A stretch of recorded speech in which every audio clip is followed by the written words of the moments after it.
ये video class हम लोगों का पार्ट 2 है, ठीक। और चैप्टर हम लोग का कौन सा चल रहा है? फिजिक्स का पहला ही चैप्टर चल रहा है क्लास 12 का, ठीक है। अच्छा, एक चीज़ मैं बच्चों को बता दूं कि हम लोग यहाँ पर जो भी पढ़ाई करने वाले हैं, ठीक है, वो एनसीईआरटी को बेस मानकर या फिर एनसीईआरटी की ही चीज़ों को एक्सप्लेन कर रहे हैं, ठीक है। तो बहुत सारे बच्चों के मन में यदि डाउट अब आने लगेगा कि सर और ज़्यादा बताइए, और ज़्यादा बताइए। बेटा देखो, होता है क्या है कि जो भी साइड बुक होती है, ठीक है, उन सारी किताबों में बहुत ज़्यादा इन्फॉर्मेशन दी गई रहती है, लेकिन क्या उसकी आवश्यकता है? ठीक है, ये कौन तय करेगा? ये भारत सरकार तय करेगी कि क्या उसकी आवश्यकता है या नहीं। तो भारत सरकार ने खुद जब एनसीईआरटी की किताब इतनी अच्छी बना के दिया है, तो सबसे पहले इसको पढ़ाई करेंगे कि या कुछ इधर उधर की किताबों को पढ़ाई करेंगे, ठीक है।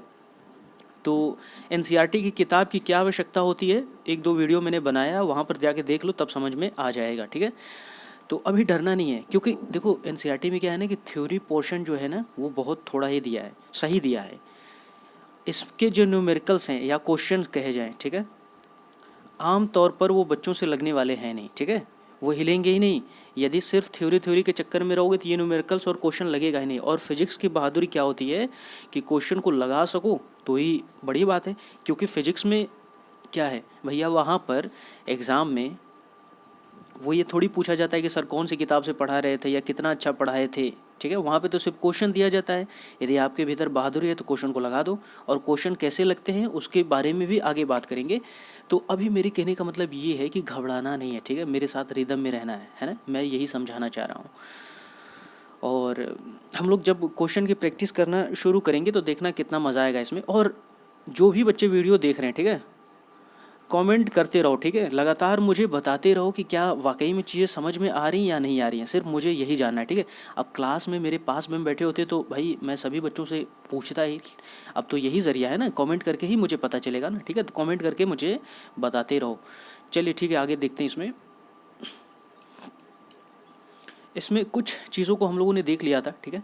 1 2 3 4 5 यहाँ तक हम लोगों ने देख लिया था।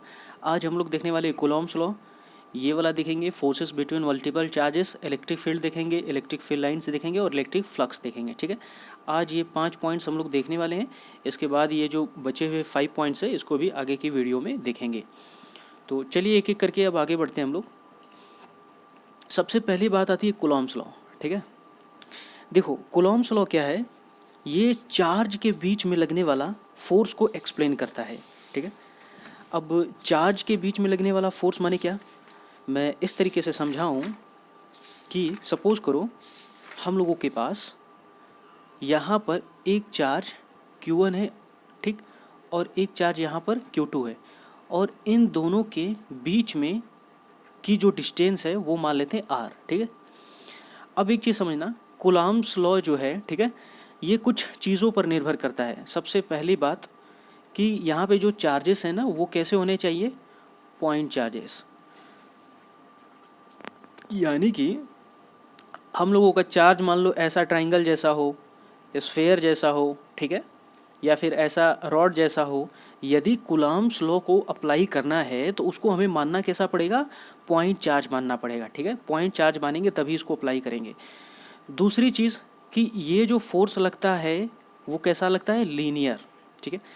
यानी कि ये वाला जो Q1 चार्ज है और ये जो Q2 चार्ज है, ये दोनों एक दूसरे पर जब भी फोर्स लगाएंगे तो वो लीनियर लगाएंगे, इस तरीके से लगाएंगे, है ना, इस तरीके से लगाएंगे। ऐसा नहीं कि ये वाला फोर्स इधर लगा देगा और ये वाला फोर्स इधर लगा देगा, नहीं लगाएगा, ठीक। तो यहाँ तक बातें समझ में आई, बोलो, ठीक है, समझ में आई ना यहाँ तक। तो तीसरी चीज़ क्या है कि ये मीडियम डिपेंडेंट है, मीडियम डिपेंडेंट, मीडियम पर डिपेंड करता है। यानी कि ये जो हम लोगों का पूरा सिस्टम जो दिख रहा है, ठीक है, इतना बड़ा सा, दो चार्ज को हम लोगों ने मान लो कि कहीं पर एयर में रखे हैं, तो एयर इनके बीच में क्या हो गया, मीडियम हो गया। उसी तरह से इनके बीच में क्या हो जाए, ऑयल हो जाए, ठीक है। उसी तरह से इनके बीच में क्या हो जाए, वाटर हो जाए। आ रही बात समझ में। तो तीसरा क्या हो गया भैया कि इनके बीच का जो फोर्स है, ये फोर्स जो लग रहा है ना, ठीक है, ये फोर्स ये अलग अलग मीडियम में अलग अलग होता जाएगा। जैसे कि ऑयल हो जाए, जैसे सॉरी एयर हो जाए, ऑयल हो जाए और वाटर हो जाए, अलग अलग मीडियम होंगे, तो जो कूलम्ब्स लॉ यहाँ पे अप्लाई किया गया है, इन दोनों के बीच का फोर्स पता करने के लिए वो फोर्स भी कैसा होगा, वेरी करेगा, बदल जाएगा। इसी को हम लोग क्या कहते हैं, मीडियम डिपेंडेंट कहते हैं। ठीक, क्या यहाँ तक बात समझ में आ रही है? अब देखो कूलम्ब साहब के हिसाब से, तो चलिए कैलकुलेट करना हम लोग शुरू करते हैं, यहाँ पे फॉर्मूले को डिराइव करते हैं। ठीक है, सॉरी, कूलम्ब्स लॉ के हिसाब से ये वाला चार्ज इस चार्ज पर, ठीक है, या दोनों ही एक दूसरे पर जो भी फोर्स क्रिएट करेंगे, फोर्स डायरेक्टली प्रोपोर्शनल हो जाएगा दोनों के चार्ज के मल्टीप्लाई के। ठीक, उसी तरीके से जो फोर्स होगा वो इन्वर्सली प्रोपोर्शनल हो जाएगा किसके, रेडियस, इसके बीच का रेडियस और इसका स्क्वायर। ये इक्वेशन 1 हो जाए और ये इक्वेशन 2 हो जाए। दोनों बातों को समझ लो। पहली बात क्या कही जा रही है कि दोनों ही, ठीक है, चार्ज का हम लोगों ने मल्टीप्लाई किया तो डायरेक्टली प्रोपोर्शनल फोर्स, इनके बीच में लगने वाला फोर्स, इसके बीच में जो लगने वाला फोर्स है वो रेडियस का स्क्वायर का इन्वर्सली प्रोपोर्शनल है। ठीक, तो दोनों इक्वेशन को हम लोग कंबाइन करें तो F इक्वल टू क्या मिल जाएगा, Q1 Q2 upon R square मिल जाएगा। अब जैसा कि बच्चों को पता ही होगा, ठीक है, जब इसको हम लोग हटाते हैं प्रोपोर्शनल की टी के साइन को, तो एक तरीके का हम लोग को क्या आ जाता है, कांस्टेंट। चलिए कांस्टेंट K आ गया, Q1 Q2, ठीक है, अपॉन आर स्क्वायर। ठीक है, ये जो पूरा दिख रहा है ना इक्वेशन, यही हम लोगों का क्या है, कूलम्ब्स लॉ इक्वेशन है। ठीक, क्या यहाँ तक बात समझ में आ रही है? बोलो, पक्का बात समझ में आ रही है ना? ठीक, अब एक और चीज़ दिखाता हूँ मैं, मिटा देते हैं इसको। ठीक है, ये जो k दिख रहा है ना k, ठीक है, इस k की वैल्यू होती है फिक्स क्योंकि कांस्टेंट है, तो k की वैल्यू होगी फिक्स और वो कितनी होगी, 9 इंटू 10 के पावर 9। ये अप्रॉक्सीमेटली है, थोड़ा कम होता है इससे। ठीक है, और ये हो गया न्यूटन मीटर स्क्वायर कूलम्ब पर स्क्वायर। ठीक है, ये k की वैल्यू फिक्स हो गई। और ये एक्चुअली में k होता कितना है, ये होता है 1/4 पाई ये एप्सिलॉन नॉट। ठीक है, अब बच्चों को समझ में आएगा कि ये एप्सिलॉन नॉट क्या है। इसके बारे में किसी अदर वीडियो में बहुत डिटेल में बात करेंगे। ठीक है, फिलहाल मैं बता दूं कि ये भी एक तरीके का कांस्टेंट है और इसको हम लोग क्या बोलते हैं, एप्सिलॉन नॉट बोलते हैं। और ये भी कांस्टेंट है और इसकी भी जो फिक्स वैल्यू होती है वो होती है 8.854 इंटू 10⁻⁻12। ठीक है, -12 कूलम्ब स्क्वायर न्यूटन पर मीटर स्क्वायर। ठीक है, ये एक्चुअली में क्या है ना कि ये है permittivity of free space, permittivity of free space. अभी इसको याद रखना थोड़ा सा, इस कांस्टेंट को हम लोग परमिटिविटी ऑफ फ्री स्पेस कहते हैं। एक अलग से वीडियो बना के मैं इसके बारे में अच्छे से समझा दूंगा। ठीक है, तो वापस से यदि हम लोग चाहें तो यहाँ पे जो k की वैल्यू दिख रही है, ठीक है, ये वाली पूरी की पूरी, इस k की वैल्यू को यहाँ पर हम लोग क्या करें, पुट कर सकते हैं। तो हम लोगों का जो कूलम्ब्स लॉ का इक्वेशन बन जाएगा फाइनली, वो क्या बन जाएगा, k equal to 1/4 pi epsilon naught Q1 multiplied by Q2 upon R square. क्या इतनी बात समझ में आ गई है? बोलो, यदि इतनी बात समझ में आ गई है भाई, तो देखो कि इसमें की बहुत सारी चीज़ें हम लोग क्या हैं, समझ गए हैं। ठीक, उसके बाद जो दूसरी चीज़ आती है अब हम लोगों का Coulomb's law in vector form. ठीक है, देखो जैसे कि फोर्स है, फोर्स क्या होता है, वेक्टर क्वांटिटी है ना, वेक्टर क्वांटिटी। तो हालांकि हल्का फुल्का क्लास 11 में बच्चों को पढ़ाया होगा, वेक्टर क्वांटिटी है तो इसके ऊपर लगाएंगे एरो। ठीक है, तो हम लोगों का क्या है, कूलम्ब्स लॉ को वेक्टर में लिखना, Q1 Q2 लिखने के लिए आर स्क्वायर। ठीक है, अब यहाँ पर डायरेक्शन बताने के लिए हम लोगों ने क्या करा, एक यूनिट वेक्टर लगा दिया। ठीक है, आर कैप, आर के ऊपर जो कैप है ये क्या है, एक यूनिट वेक्टर है। ठीक है, यूनिट वेक्टर, और इसका मतलब क्या होता है कि वेक्टर डिवाइडेड बाय वेक्टर का मैग्नीट्यूड। जैसे ये हम लोगों का चार्ज Q1 था, ये चार्ज कितना था, Q2 था, इसके बीच की जो डिस्टेंस है वो R। ठीक है, यही है। तो अब हम लोगों का ये जो दिख रहा है यहाँ पे, ये यूनिट वेक्टर इक्वल टू कितना हो गया भैया, इसका वेक्टर डिवाइडेड बाई इसका मैग्नीट्यूड। ठीक, तो बस इसकी वैल्यू को हम लोग यहाँ पे यदि रख लें इसकी जगह पर इसकी वैल्यू को रख लें तो क्या मिल जाएगा, फोर्स इजकल टू, ठीक है, के Q1 Q2 आर स्क्वायर, और ये आर का वेक्टर डिवाइडेड बाई आर का मैग्नीट्यूड। तो हम लोगों का जो फाइनल इक्वेशन बन जाएगा फोर्स इजकल टू के Q1 Q2 upon are cube, क्या मिल जाएगा, आर क्यूब, और ये आर का वेक्टर। देखो ये जो इक्वेशन बना है ना, ये हम लोगों ने कूलॉम्स लॉ को वेक्टर फॉर्म में लिखा है, ठीक है। इसमें और भी बहुत सारी चीज़ें ऐसे दिखाई जाती हैं बच्चों को कि ये एक्स एक्सिस हो गया, ये वाई एक्सिस हो गया, यहाँ पे चार्ज Q1 है, ठीक, यहाँ पे चार्ज Q2 है, ये सब तमाशा उसकी कोई आवश्यकता नहीं है, मत सीखो वो सब, ठीक है। क्वेश्चन लगाएंगे तो हम लोग खुद सीख जाएंगे, ठीक। तो ये वाला जो इक्वेशन बना है, ये इक्वेशन क्या बन गया हम लोगों का, Coulomb's law in vector form, ठीक। क्या यहाँ तक बात समझ में आ रही है? अब देखो कुछ चीज़ों को हम लोग सीखते हैं, इसमें कुछ जानकारियाँ। ये चार्ज Q1 है और ये चार्ज Q2 है, ठीक। अब एक चीज़ समझना, सपोज करो कि ये Q1 इस पर फोर्स लगा रहा है, यानी कि इस Q1 ने इस पर Q2 पर फोर्स लगाया, और इस फोर्स को हम लोग बोले कि F1 ने F2 पर फोर्स लगाया, ठीक। उसी तरह से ये भी तो हो सकता है कि ये भी इसके ऊपर फोर्स लगा ले, ठीक, यानी कि F2 ने F1 पर फोर्स लगाया, ठीक है। देखो ये इसके पर फोर्स लगाया चाहे ये इसके पर फोर्स लगाया, ठीक है, ये दोनों ही फोर्स कैसे हैं, बराबर है। तो हम लोगों ने क्या करा, बराबर का साइन लगाया। लेकिन इसके फोर्स के लगाने की डायरेक्शन ये रही, इसके फोर्स के लगाने की डायरेक्शन ये रही। इस वाली डायरेक्शन को पॉजिटिव माने तो इस वाली डायरेक्शन को हम लोग क्या नेगेटिव मानेंगे, क्योंकि वेक्टर फॉर्म में है ना भाई, तो डायरेक्शन तो लिखना ही पड़ेगा। तो बस इसके सामने हम लोगों ने क्या लगा दिया, नेगेटिव चार्ज। तो क्या समझ में आ रहा है कि ये वाला चार्ज इसके पे जो फोर्स लगाएगा और चाहे ये वाला चार्ज इस पे जो फोर्स लगाएगा, दोनों ही फोर्स कैसे होंगे, बराबर मैग्नीट्यूड के होंगे, ठीक है। लेकिन अंतर क्या होगा, दोनों का डायरेक्शन। तो डायरेक्शन अलग होने के लिए ही हम लोगों ने यहाँ पर नेगेटिव साइन को लगाया है। ये पहली बात। तो यहाँ से चीज़ समझ में क्या आ रही है, Newton's third law of motion क्या होता है, Newton's third law of motion यही होता है ना, कि एक ऑब्जेक्ट दूसरे ऑब्जेक्ट पर जितना फोर्स क्रिएट करेगा तो दूसरा वाला भी उसके उतना ही क्रिएट करेगा, लेकिन इक्वल एंड अपोजिट डायरेक्शन। क्या ये बात समझ में आ रही है?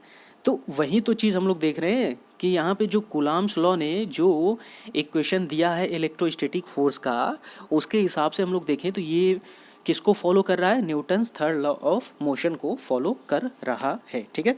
यही बात इसमें समझाई जा रही थी। तो हम लोगों ने देख लिया, अब आगे बढ़ते हैं, ठीक है। फोर्सेस बिटवीन मल्टीपल चार्जेस, देखो यहाँ से क्वेश्चन बड़े खतरनाक बनते हैं, समझते हैं इसको। सपोज करो ये हम लोगों का एक -Q1 चार्ज है और यहाँ पर कोई +Q चार्ज है, ठीक है। और ये रहा पॉइंट ए, और यहाँ ए पॉइंट पर पूछा जा रहा है कि लगने वाला नेट फोर्स कितना होगा, ठीक है। तो चलो इसको हम लोग समझ लेते हैं कि ये कोई इक्विलेटरल ट्राइंगल था, इक्विलेटरल ट्राइंगल, तो तीनों साइड कैसी है, बराबर है, ठीक। तो जिस भी पॉइंट पर नेट फोर्स पूछा जाएगा, नेट फोर्स क्यों पूछा जा रहा है, क्योंकि मल्टीपल चार्जेस है ना यहाँ पे, देखो एक चार्ज नहीं, यहाँ पे एक और ये भी चार्ज है, ये भी चार्ज है, अभी मैं आगे और भी दिखाऊंगा, फिलहाल दो चार्ज को लेकर देखते हैं हम लोग। ए पॉइंट पर पूछा जा रहा है कि जो लगने वाला नेट फोर्स है वो कितना है, ठीक है, ये चीज़ बताई जा रही है। तो यहाँ जहाँ पर भी पूछा जाएगा ना, वहाँ पर हम लोग एक छोटा सा पॉजिटिव चार्ज रख लेंगे। जैसे ये छोटा पॉजिटिव चार्ज रखोगे तो ये -Q क्या करेगा, इसको खींचने लगेगा, यानी कि इस पर फोर्स की डायरेक्शन कहाँ होगी, इधर की तरफ होगी, ठीक है। ये एरो समझ में आ रही है, ये -Q नेगेटिव चार्ज इस छोटे वाले पॉजिटिव चार्ज को क्या करेगा, अपनी तरफ खींचने लगेगा। चलो इसको हम लोगों ने कितना मान लिया, फोर्स F1 मान लिया, ठीक है। उसी तरह से ये पॉजिटिव चार्ज और ये खुद पॉजिटिव है, तो ये इसको क्या करेगा, दूर भगाएगा इधर की तरफ, ठीक है। चलो इसको हम लोगों ने कितना मान लिया, F2 मान लिया। क्या ये बात समझ में आ रही है, बोलो, ठीक है।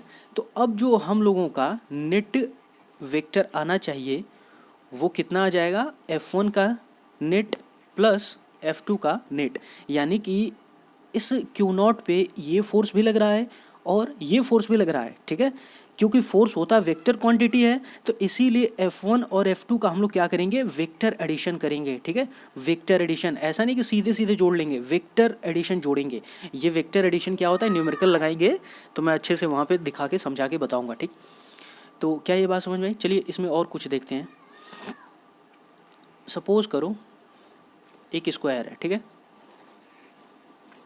एक हम लोगों का स्क्वायर हो जाए, ठीक है, यहाँ पर माइनस क्यू, ये प्लस क्यू, ठीक है, उसी तरह से प्लस क्यू और ये माइनस क्यू। अब पूछे कि इसके सेंटर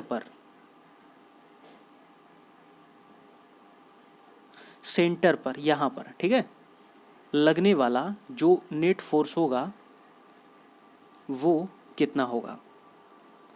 तो वापस से वही दिमाग लगाना है, ठीक।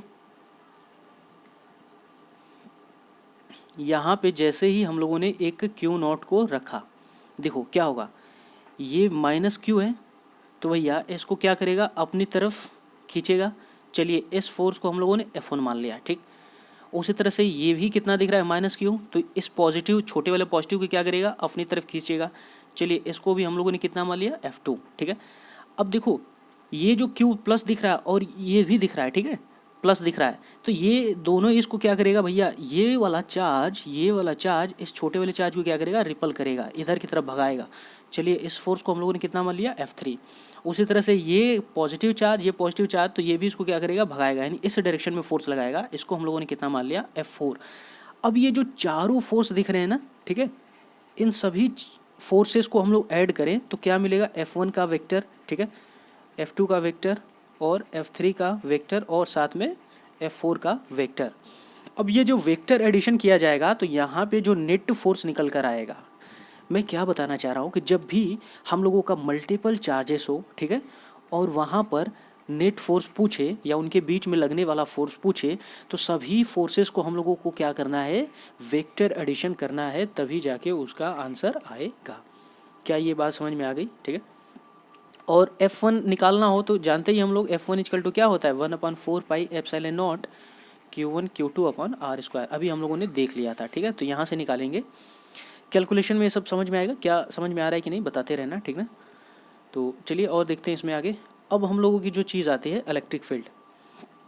देखो सपोज करो ये हम लोगों का एक क्यू चार्ज है, ठीक है, क्यू चार्ज, चलो इसको हम लोग पॉजिटिव नेचर का मान लेते हैं। तो ये आसपास क्या है ना, इसकी इलेक्ट्रिक फील्ड होगी ऐसे, ठीक है, आसपास क्या होगी भैया, इसकी इलेक्ट्रिक फील्ड होगी। अब जैसे ही कोई हम लोग एक यूनिट छोटा सा चार्ज लेके आएंगे क्यू नॉट, इस छोटे वाले चार्ज को क्या बोलते हैं, यूनिट पॉजिटिव चार्ज, ठीक है, यूनिट पॉजिटिव चार्ज। इसके कहीं भी भीतर लगाओगे तो ये खुद पॉजिटिव है और ये खुद पॉजिटिव है, तो होगा क्या, ये पॉजिटिव इसको क्या करेगा, रिपल्शन क्रिएट करेगा, इसको भगाना शुरू करेगा।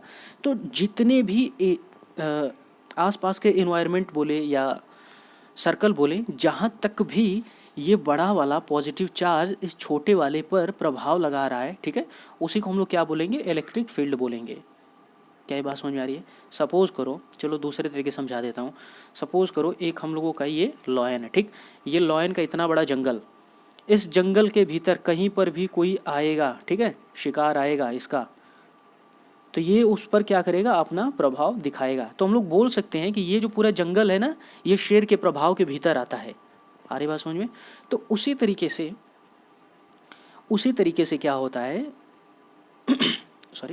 उसी तरीके से क्या होता है कि जो इलेक्ट्रिक फील्ड होता है, ठीक है, ये भी क्या है भैया, फोर्स का इफेक्ट है, फोर्स का प्रभाव, कि कोई भी जो ये बड़ा वाला चार्ज दिख रहा था, ये अपने आसपास कहाँ तक चार्ज का फोर्स लगा सकता है, जहाँ तक चार्ज का फोर्स लगा सकता है वहीं हम लोगों का क्या हो गया, इलेक्ट्रिक फील्ड हो गया, ठीक है। तो हम लोग अब इसको थोड़ा मैथमेटिकल समझे तो E इक्वल टू क्या होता है, फोर्स अपॉन क्यू, यानी कि कितना फोर्स लग रहा है कितने चार्ज पर, यानी कि फोर्स पर कूलॉम या फोर्स पर चार्ज, ठीक है, फोर्स पर चार्ज। तो अब इसको समझते हैं, जैसे ये हम लोगों का क्यू है बड़ा वाला, इसका हम लोग इलेक्ट्रिक फील्ड पता करना चाह रहे हैं, कहाँ पे, यहाँ पे, यहाँ से यहाँ के बीच की डिस्टेंस कितनी है, R, ठीक है। तो यहाँ पे हम लोगों ने एक छोटा सा क्यू नॉट लेके आए। अब देखेंगे कि क्या ये बड़ा वाला जो क्यू है इस पर फोर्स लगा रहा है कि नहीं लगा रहा है। यदि लगा रहा है तो भैया यहाँ तक इलेक्ट्रिक फील्ड है, और इलेक्ट्रिक फील्ड कितनी है उसी को हम लोग पता करने वाले हैं। ठीक, तो इलेक्ट्रिक फील्ड इक्वल टू हम लोगों ने देख लिया क्या है, फोर्स अपॉन क्यू नॉट। तो electric field equal to force क्या होता है कि ये जो बड़ा वाला क्यू दिख रहा है और ये जो क्यू नॉट दिख रहा है, ठीक, और डिवाइडेड बाई आर स्क्वायर, और ये 1 अपॉन क्यू नॉट तो इसमें है ही। तो क्यू नॉट से क्यू नॉट कैंसिल हो गया। हम लोग देखें कि यहाँ पे जो इलेक्ट्रिक फील्ड मिला वो कितना मिल गया, के क्यू अपॉन आर स्क्वायर। क्या ये फॉर्मूला समझ में आया है? देखो, यानी कि इस बड़े वाले चार्ज का जहाँ भी इलेक्ट्रिक फील्ड पता करना होगा, ठीक, उसका हम लोग क्या करेंगे, स्क्वायर करेंगे। जिस भी पॉइंट पर पता करना होगा उस डिस्टेंस को क्या करेंगे, स्क्वायर करेंगे, और के तो कांस्टेंट होता ही है। ठीक, तो हम लोगों का इलेक्ट्रिक फील्ड पता चल जाएगा। एक और चीज़, ये जो बच्चों लोग इलेक्ट्रिक फील्ड दिख रहा है ना, ये भी क्या है, वेक्टर क्वांटिटी। इलेक्ट्रिक फील्ड भी कैसी है, वेक्टर क्वांटिटी। ठीक है, यानी यहाँ पर भी डायरेक्शन मौजूद होती है। तो यदि इलेक्ट्रिक फील्ड को वेक्टर फॉर्म में लिखें तो के क्यू आर स्क्वायर, और यहाँ पे आर का यूनिट आर कैप या फिर यूनिट वेक्टर लगाएंगे। तो यदि इसको हम लोग हटाएं तो क्या आ जाएगा, के क्यू अपॉन आर क्यूब, और ये आर वेक्टर। ठीक है, बता रखा हूँ मैं ये सब, क्योंकि जो आर यूनिट कैप है ये होता कितना है, आर वेक्टर अपॉन आर का मैग्नीट्यूड। ठीक, बेसिकली हम लोगों को ये फॉर्मूला ध्यान रखना है, काम बन जाएगा।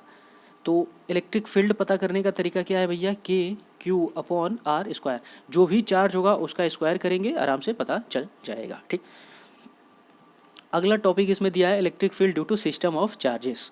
देखो, चलो उसी तरह समझाते हैं। सपोज करो ये एक ट्राइंगल है, एक चार्ज हम लोगों का यहाँ पर माइनस क्यू है, और यहाँ पर चलो कोई चार्ज प्लस क्यू है। ठीक है, और यहाँ पर पूछे ए पॉइंट पर, ये ए मान लेते हैं कि एट ए पॉइंट पर नेट इलेक्ट्रिक फील्ड कितना। तो इलेक्ट्रिक फील्ड निकालने का भी वही तरीका। ठीक है, यहाँ पर हम लोगों ने एक यूनिट पॉजिटिव चार्ज को लेके आए, तो ये माइनस वाला क्या करेगा, इसको अपनी तरफ अट्रैक्ट करेगा। बोलो, तो अपनी तरफ अट्रैक्ट करेगा तो फोर्स इधर की तरफ लगेगा, यानी इलेक्ट्रिक फील्ड का भी डायरेक्शन इधर ही होगा। जिधर की तरफ फोर्स लगेगा इलेक्ट्रिक फील्ड का डायरेक्शन भी क्या उधर ही है। तो इसको, इस वाले इलेक्ट्रिक फील्ड को हम लोगों ने E1 मान लिया। आ रही बात समझ में? ये पॉजिटिव इस पॉजिटिव को क्या करेगा, रिपल्शन, यानी इधर की तरफ फोर्स लगाएगा। ठीक है, चलिए इसको हम लोगों ने E2 मान लिया। इस ए पॉइंट पर हम लोग देखें कि दो इलेक्ट्रिक फील्ड क्रिएट हो रही है भाई, एक इसके द्वारा, इस वाले चार्ज के द्वारा इधर की तरफ, और इस वाले चार्ज के द्वारा इधर की तरफ। तो अब दोनों का हम लोग क्या करने वाले हैं, तब जाके वेक्टर एडिशन करेंगे तो जो ई नेट है वो आएगा। तो यानी E1 का वेक्टर और प्लस E2 का वेक्टर, इन दोनों को जब ऐड करेंगे तो तब हम लोगों को क्या है, तो हम लोगों को क्या है, मिल जाएगा इसका net electric field at the point of A. ठीक है, क्या ये बात समझ में आई? एक और तरीके से दिखाता हूँ। सपोज करो ये हम लोगों का एक स्क्वायर, ठीक है, ये पॉजिटिव पॉजिटिव पॉजिटिव, ठीक है, 3 पॉजिटिव चार्ज दिख रहे हैं, और यहाँ पर पूछे कि ए पॉइंट पर, ठीक है, एट ए पॉइंट इलेक्ट्रिक फील्ड नेट कितना। तो वापस से वही दिमाग लगाना है, क्या रखेंगे, यहाँ पर ए पॉइंट पे हम लोगों ने छोटा सा एक क्यू नॉट रखा। ठीक है, तो अब क्योंकि ये पॉजिटिव चार्ज है भैया, तो ये क्यू क्या करेगा, इसको रिपल्शन क्रिएट करेगा, और वो इस डायरेक्शन में रिपल्शन करेगा। चलिए इस इलेक्ट्रिक फील्ड को हम लोगों ने E1 मान लिया।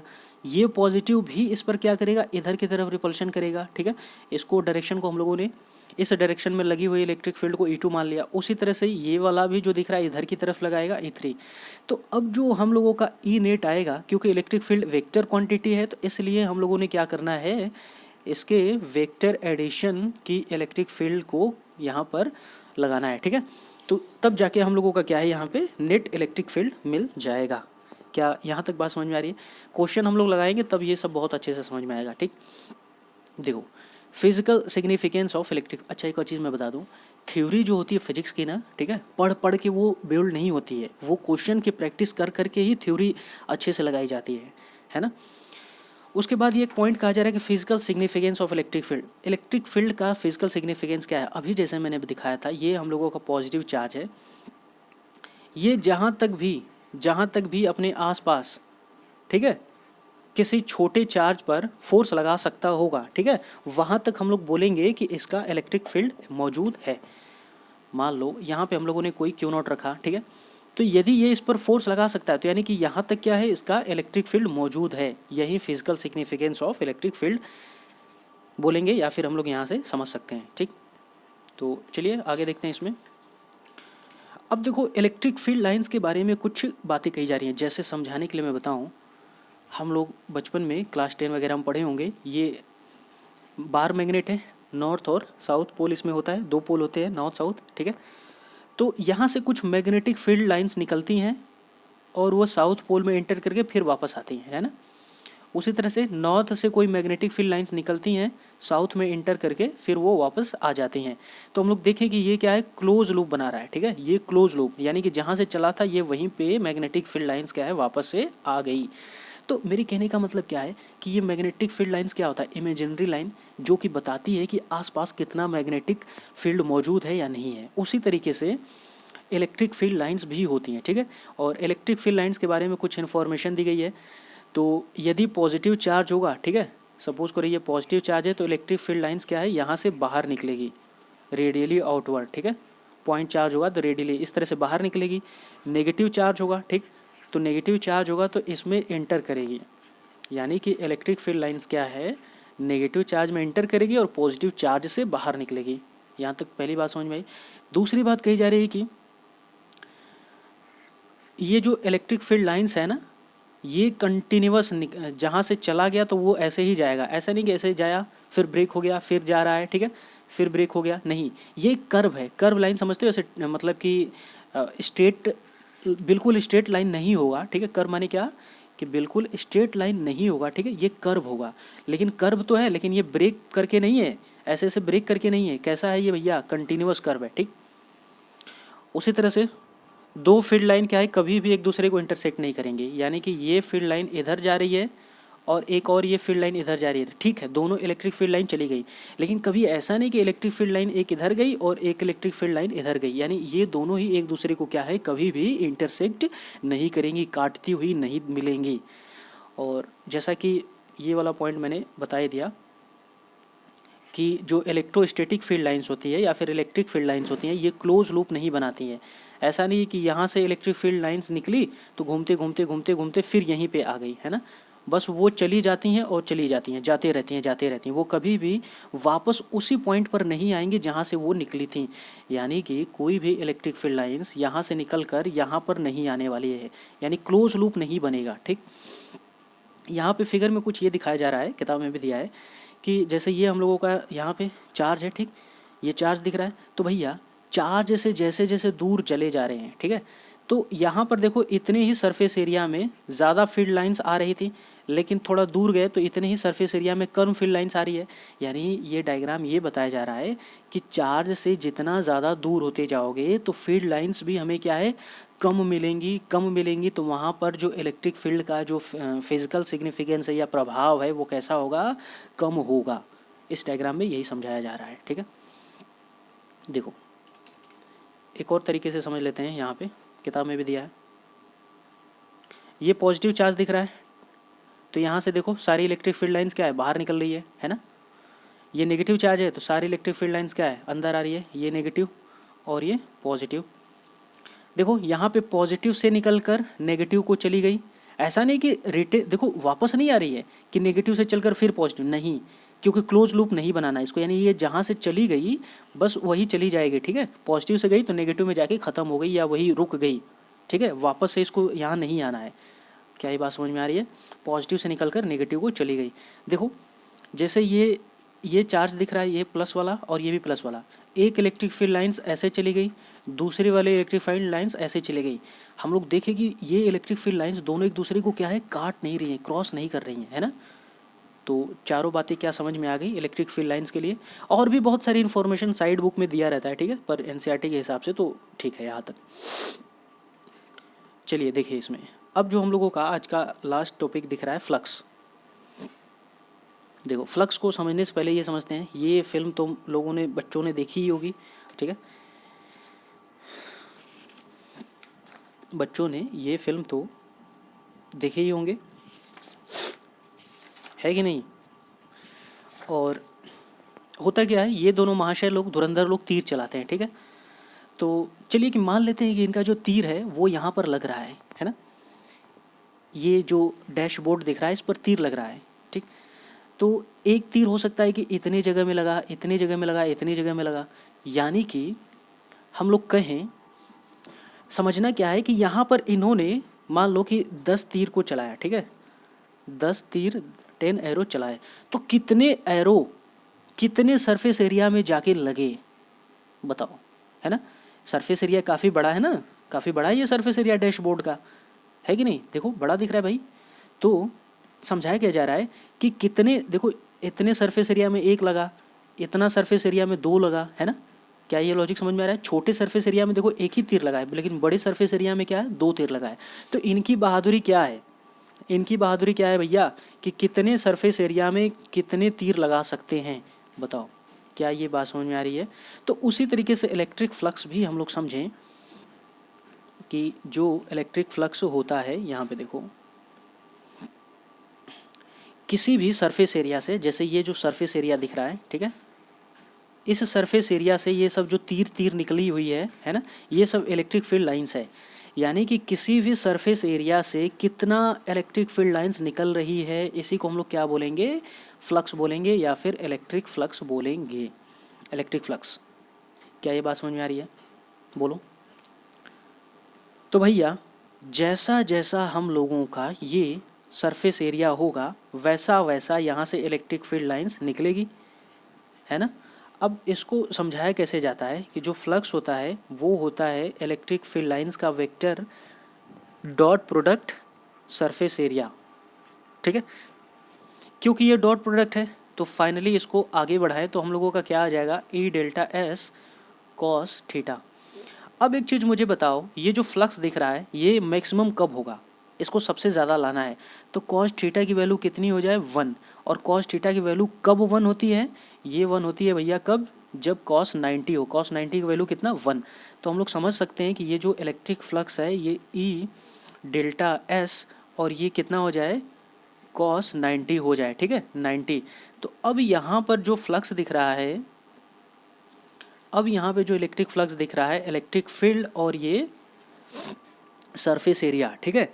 तो मैं समझाना क्या चाह रहा हूँ कि ये इलेक्ट्रिक फील्ड, ठीक, और ये सरफेस एरिया, यदि इन दोनों के बीच का एंगल 90 डिग्री है, जैसे ये सरफेस एरिया, ठीक है, ये सरफेस एरिया और ये इलेक्ट्रिक फील्ड देखो कैसा है, 90 डिग्री है, तब वहाँ पर जो फ्लक्स होगा वो हम लोगों का कैसा होगा, मैक्सिमम होगा। क्या ये बात समझ में आ रही है। यहाँ पे जो इलेक्ट्रिक फील्ड लाइंस दिख रही है और ये जो सरफेस एरिया दिख रहा है, तो इनके बीच में देखो 90 डिग्री का एंगल नहीं है ना। उसी तरह से यहाँ भी देखो ये ये जो फ्लक्स दिख रहा है और ये जो इलेक्ट्रिक फील्ड लाइंस दिख रही है, यहाँ पर भी एंगल कैसा है, 90 डिग्री का नहीं है। लेकिन इसमें देखें हम लोग, ये सरफेस एरिया दिखा रहा है, अरे जैसे कोई पेज होता है ना भाई, तो उस पेज को ऐसे रख दिया गया है, सामने से दिखाया जा रहा है ऐसे, और ये इलेक्ट्रिक फील्ड लाइंस यहाँ से क्रॉस कर रही है। तो इलेक्ट्रिक फील्ड लाइंस और सरफेस एरिया के बीच में कितना हो गया एंगल, 90 डिग्री हो गया। अब जैसे ही 90 डिग्री हो गया तो वो फ्लक्स कितना हो जाएगा, मैक्सिमम हो जाएगा। फ्लक्स फाइनली समझ जाओ कि क्या होता है, किसी भी सरफेस एरिया से कितनी maximum electric field lines cross कर रही है, उसी को क्या बोलते हैं, फ्लक्स। और ये फ्लक्स पाई से दिखाते हैं, सॉरी फाई से दिखाते हैं, और ये कितना होता है, ई delta S, electric field multiplied by surface area, कितने सरफेस एरिया से पास हुई, ठीक है। मैं उम्मीद करता हूँ कि थोड़ी बहुत बातें समझ में आई होंगी। तो अब आगे तो कुछ है नहीं, तो आज के लिए हम लोगों ने इतना कुछ देख लिया। और कमेंट करके भर भर के बताते रहो कि बढ़िया समझ में आ रहा है, अच्छा लग रहा है पढ़ने में, मज़ा आ रहा है कि नहीं आ रहा है। और मिलते हैं अगली क्लास में, तब तक के लिए बच्चों लोग क्या करो, खुश रहो, ठीक है। और गॉड ब्लेस यू ऑल।